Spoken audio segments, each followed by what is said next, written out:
Well, Callum, look, we've had a lot of people who've been pushing for selection for this show, this particular team, but I have to say, your performance last week was so good that you completely you battered all the other competition out of the window, and I'm so glad you're back. Thanks, Mel. You'll make me blush if you keep this up. It's great. It's great to be back. I really enjoyed the chat last week and some of the questions coming through. So hopefully it's two-way again or three-way with you, and the listeners sending their questions in again like last week. It was great. Yeah, don't feel too comfortable because there's plenty of time for me to tear you down mercilessly. But in the meantime, let's get on with the show.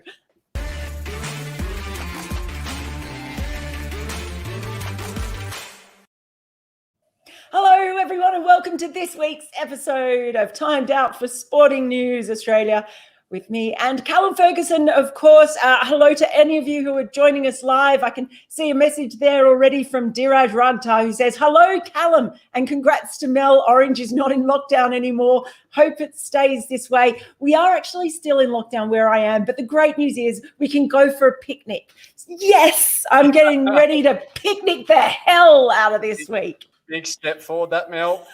Fire up. It's the little things, Callum, the little things. Absolutely. So it's very, very exciting, but it has been a massive week in cricket. And if you're watching, please do send us any comments or questions in the live chat, and we will hopefully be able to include them. But we have so much to talk about. You know the deal. We've got 3 minutes on each topic. I feel like we could have an hour on each topic because there's so much going on. But let's get into it with our first topic of the week, and it is England-India series ends in turmoil. The question being still, Callum, is it cancelled? Is it postponed? Is it forfeited? They've been the big questions coming up. Huge financial ramifications for England, of course, and the insurance questions around that. And I know there have been lots of people, probably depending on which side you support, have been blaming one side or another, or blaming the IPL or whatever it is.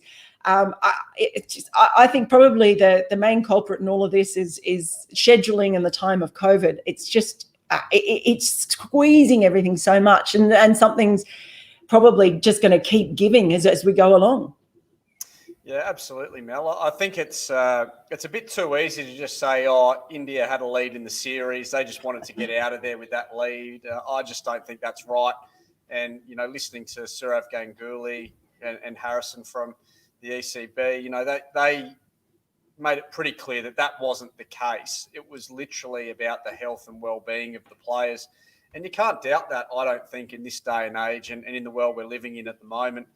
COVID is a scary disease, and I don't really care where you are in the world. I think we've all seen it to varying degrees. I'm quite lucky here in Adelaide. We don't have any COVID here at the moment, but we're seeing it across the borders, and we're seeing it over seas in other countries where it's running rampant. I don't think it's fair to just say, oh, they just didn't want to play it because they didn't want to risk getting COVID leading into the IPL. Well, why would you want to risk getting COVID at all anyway, regardless of the scenario? I think it's more than reasonable for them to step away from it right now. I suppose it's now, like you mentioned, how do we get this test match played? Is it going to be played at all? I sort of was saying to you off air that I think there's a whole lot of things that you've got to take into consideration at the moment. And, none more important than obviously the Test Championship, which is so important to all of the Test playing nations. Every Test match that you get to play counts towards something a lot bigger than just the series these days. And obviously, in this case, India were playing well over in England. You could say, everyone gets a chance to take a rest now, and India, did what was best for them. Well, if they have to play that Test match back over in England, they've got to start all over again. And this might give England a chance to sit back, reassess where they are at against this Indian team. And it might actually be more beneficial for the English than it is for the Indians. So I don't think it's quite as black and white as what a lot of people have tried to make it out to be. Yeah, funny. There's a lot of things in cricket that aren't as black and white as we all like to rant about on Twitter. True. Yeah, even Ganguly, Sourav Ganguly said if they played again, as the clock ticks down, I'm going to get this last point in. Quick. There it is. There it is. Sourav Ganguly was quoted as saying that it would be a standalone test and that maybe replaced with a couple of T20s. And then he was then reported as saying, no, it would be a continuation of the series. So much up in the air. It's confusing. A long way to go, I think, to talk from that. Hello to Ashok, who says, hello, guys, love from India. We both love being in India. Hey, Ashok. And Phil's F is one of our regulars, Callum. You'll grow to love him as I have. Hey, wow, new show. You've got a new offsider, Mel. Big fan of Callum. Are you still playing? I am at this stage, Phil's F.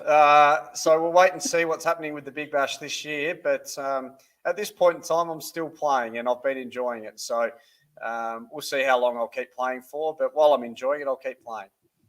Absolutely. That's good to hear from me too. Okay, time for our next topic of the week. Speaking of series and everything else being up in the air, will the Ashes go ahead?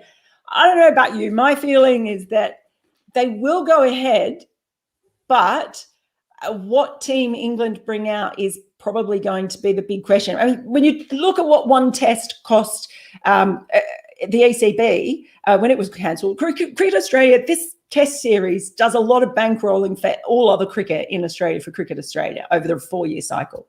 The broadcasters, they can't afford for there not to be any test cricket. That's what they would do. The game is huge. So I think there will be a test series played against England. We also wouldn't blame a lot of England players if they decided to take a stand and decide enough is enough off the back of the T20 World Cup in particular. Yeah, look, Mel, they're already spending so much time away from family and friends as it is, and for them to potentially have to come over for such an extended period of time and not be able to bring their families with them, that'll cause some real trouble in and amongst the playing squad. And I feel like if this test series is to get top billing like we always expect it to as an Ashes series, you know, it's really the Ashes and the Indian series that really hold a special place at the moment in the Australian cricket world. It's going to need a little bit more leniency from the Australian government, I think, with regards to allowing the English families to come with the players, if not for the entire tour, a little bit, you know, for a period of time during the series, because I think, as we've spoken about already, you know, the mental health of the players in just about every sport across the world and the population in general has really been strained over the last few years. And I think we've got to do everything we possibly can to try to ease the burden on the players. And if it means that we need to be a little bit more lenient on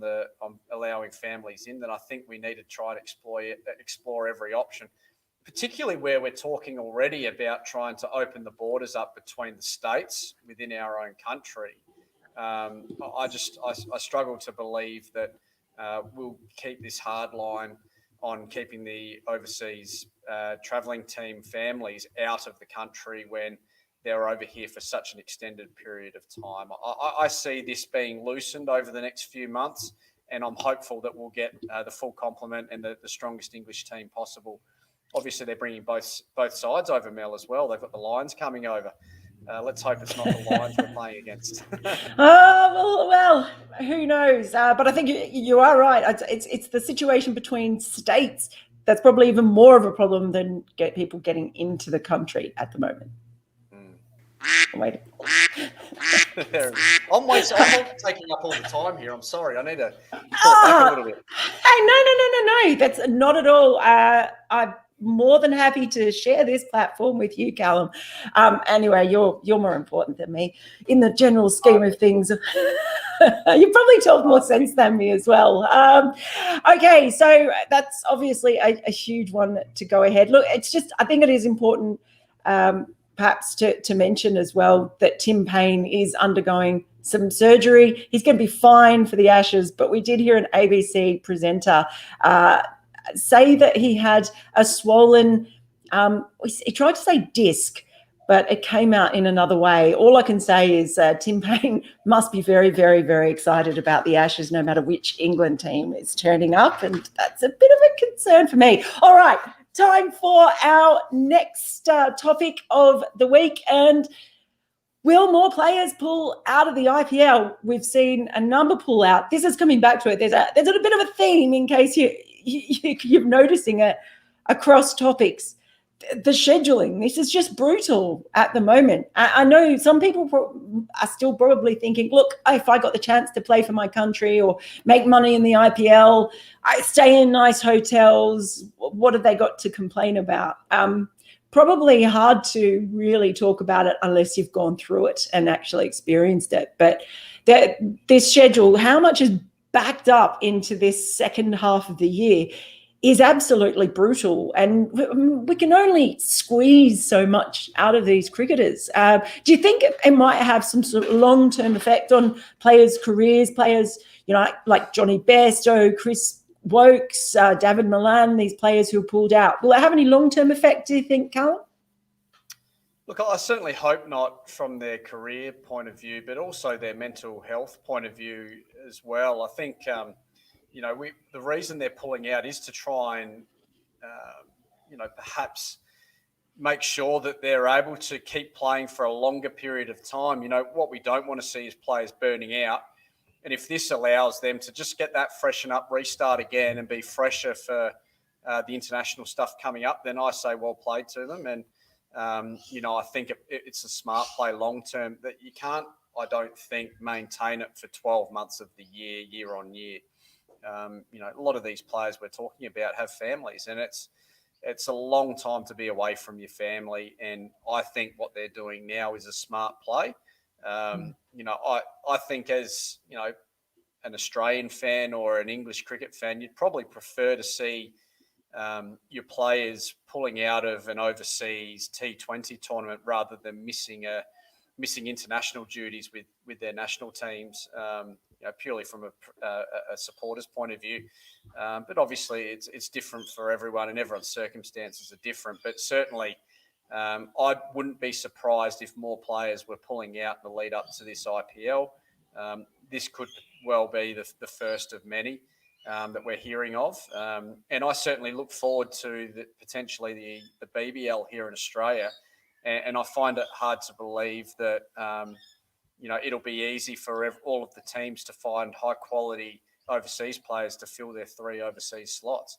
I think we're going to see at the end of the World Cup and at the end of this long period of cricket and very busy schedule that you've pointed to, it's going to get harder and harder for the overseas players to keep doing the rounds, and particularly the high-end ones that we're talking about, the premium overseas players for these T20 tournaments. It's going to get harder and harder. Yeah, we saw a picture of Chris Wokes there. He's just had a baby. I mean, you're a dad yourself. The idea of being away and not being able to see a newborn baby for 4 months is you can't criticize anyone for making whatever decisions they decide to make about their personal life, can you? Yeah. We're running out of time. Do you think we'll see more Australian players pull out? Yeah, I think we'll see 1 or 2, but I obviously don't have any names. You might have something up your sleeve maybe for another show maybe, but at this point in time, I think there'll be 1 or 2, but I can't. I'm just speculating. Yeah, we'll see. It's the interesting thing for Australian players is they've got the opposite problem to England in that they haven't been playing much cricket at all, as opposed to playing loads and loads of it. That's right. Okie doke. Our producer Muku was just waiting. He held off. Well done, Muku. Great job on the duck noise. Okay, time for another topic. Like I said, we've got some really big ones this week. This is obviously a very serious one. Australia's test against Afghanistan all but cancelled, and this is because of remarks that have been made by a Taliban spokesman saying that women would not be allowed to play cricket because of the fear that their face or their bodies might be exposed. So Australia's taken that decision. The ICC so far has been more cautious and they're adopting a wait and see process. But the ICC is made up of 4 member nations, so they may actually have an emergency meeting as soon as in the next week or so to talk about Afghanistan's involvement in the T20 World Cup. I don't know about you, Callum. My feeling with this, I don't know. I'm not saying Cricket Australia's decision is wrong. I just don't know if it's the right decision because it's such a complex issue. And I understand there's a real feel from a lot of people to do something and to take a stand when it comes to human rights. And I completely understand that. That's a valid view. I just feel that the aim, what's the aim of it all? The aim should be to help the women in Afghanistan in particular, who at the moment probably they're really not thinking about cricket so much, but to help them, their families, the male players, their families as well. Are these decisions that are being taken going to help them in the short term and in the long term? Women's cricket has progressed a lot more slowly than men's cricket around the whole world. So what's the best way to get this desired outcome? And I'm not sure that the quick decisions, I just don't know. Maybe it's the right decision, maybe it's not. I think it's a lot more complex than perhaps it's always allowed to sort of be in discussing the complexities of it. Yeah, look, it's certainly a big call and certainly quite a quick call. It seems like a very hastily made decision, and I just wonder. I hope that we've researched this to the nth degree to make sure that this is the best way. And we were, like you mentioned, we really want to just make sure that the decision being made is the best thing for the women cricketers across Afghanistan. And of course, at the moment, it's hard to really get much of a read other than what we're hearing coming out of the country, and it's probably not what we wanted to hear and what we were hoping to hear. So, I wonder whether there's potential for some diplomacy to happen here, and perhaps find a way to keep Afghanistan women playing the game, but at the moment, I just don't know enough about it to make too much of a comment, except that I just hope that we've researched this as far as possible. We've spoken to enough people in the decision making on the decision making boards and committees in Afghanistan to work out what the best course of action is, and if that's what we've done, then great. But I'm really hopeful that we've researched this as far as we can. Absolutely. And I don't know if anyone in Afghanistan ends up seeing this show, but I hope you know out there, certainly amongst quite a lot of us who are in cricket, our thoughts are really with you guys at the moment, and we're hoping and praying that things improve and that things don't end up being as bad as people fear, but it's not looking good. Okay, time for our next topic. In moving on, actually, just before we do that, sorry, Muku, because Diraj Ragta asked this before. Can the Perth test be moved to Hobart as compensation for Afghanistan test rather than moving the Sydney test? So there's talk about the schedule. And I know Tim Payne was advocating. I don't think he did it in the best way. I liked him, but I don't know if breakfast radio is a forum for discussing some serious topics, and then talking about the where the tests are is another thing. But I don't know what they can do. At the moment, it's like you can pick a route through Australia that is the path of least resistance. That would probably avoid Sydney, couldn't you? But then the thing is, there is such a thing as state cricket politics, and New South Wales is very, very powerful, and they will not give up a test without, a pretty big fight. Is that, as someone who's been involved in state cricket, is that sort of how you see it? There are also no guarantees that there won't be a COVID outbreak elsewhere. Yeah, look, at the moment, we know how unpredictable the COVID spread is, and certainly, there's no guarantees that Hobart will be a green zone going forward and around test time. But they hold on to their tests very firmly, the New South Wales Cricket Board, and they've been obviously fantastic administrators in New South Wales of the game for so long. and it is such a wonderfully run event. They'll be fighting tooth and nail for that Test match. Look, I think that Test will stay in Sydney. I can't see it being shifted. Unfortunately for Tasmanian cricket, I can't see any of the Test matches being moved unless it's almost a last minute and a last-ditched effort to try and get a Test match played because of a COVID outbreak at this point in time. But again, the landscape moves on us so quickly. Anything's possible. But at this stage, I can't see a Sydney Test or an MCG Test being moved, potentially rescheduled. But it's a bit of a sacrilege to move forward. To see an SCG Test move to Tassie, it'd be a big move. I can't see it happening unless COVID really hits hard.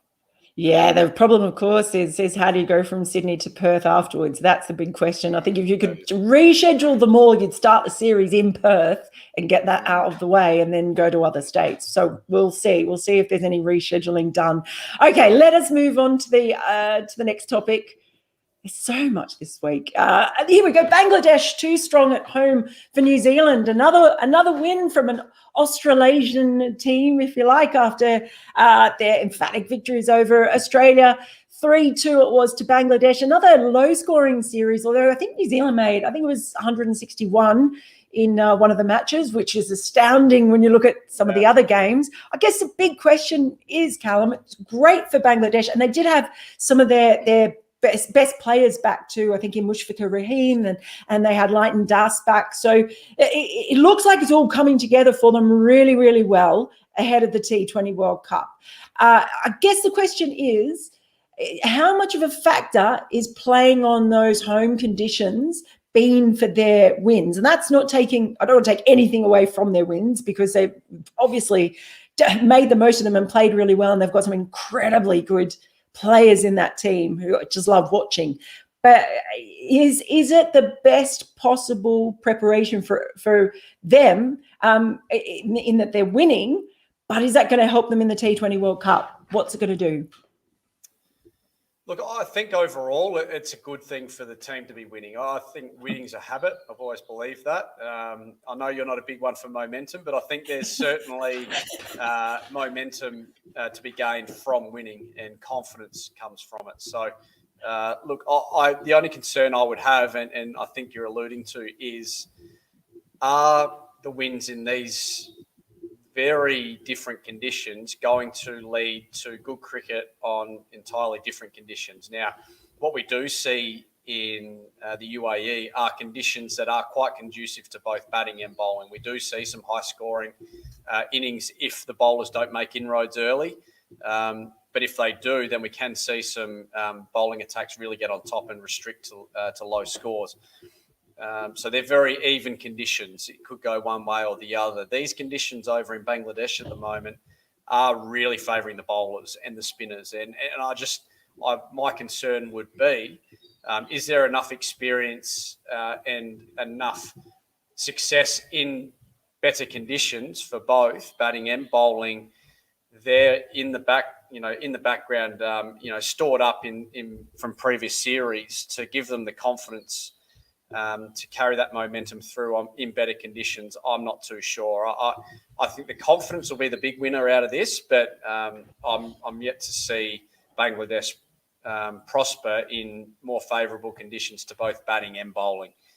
It's going to be a real test in the UAE for them, but if they can ride the wave of momentum and take the confidence with them, hopefully those experienced players in the dressing room can give them some knowledge to the younger players going into this tournament and really take them a long way into the tournament, because if they get a roll on, they've got a lot of success in the recent past to carry them a long way into the tournament.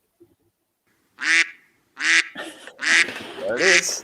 There it is. Look, and can I just say, while I'm not a believer in momentum as such, I am a believer in confidence and that can feel like a habit. I just don't necessarily think that's the same thing as momentum. So maybe it's just a question of semantics, but we're not going to fight. I can see there are some questions coming in about the India-Australian women's series, but look, we're going to talk about that next week, because I think we can safely say that Callum has done himself proud again, and we'll be back here next week. But yeah, so much this week. Do let us know your thoughts in the comments. Give us a like, give us a subscribe. Let us know if there's anything you'd really like to hear us talking about next week. Something tells me, Cal, we're not going to have to search too hard for topics again next week, eh? There is a lot going on, Mel. So we're going to have to filter through a little bit and try and save a few topics up for the next weeks, because there's so much going on. But it's been great having everyone again, hasn't it? There's been plenty coming through on the message bank. Yeah, there it is. We love having you as part of the show. We really appreciate you guys joining us. So stay in touch, subscribe, like, and come back next week, and we'll be back again with Timed Out.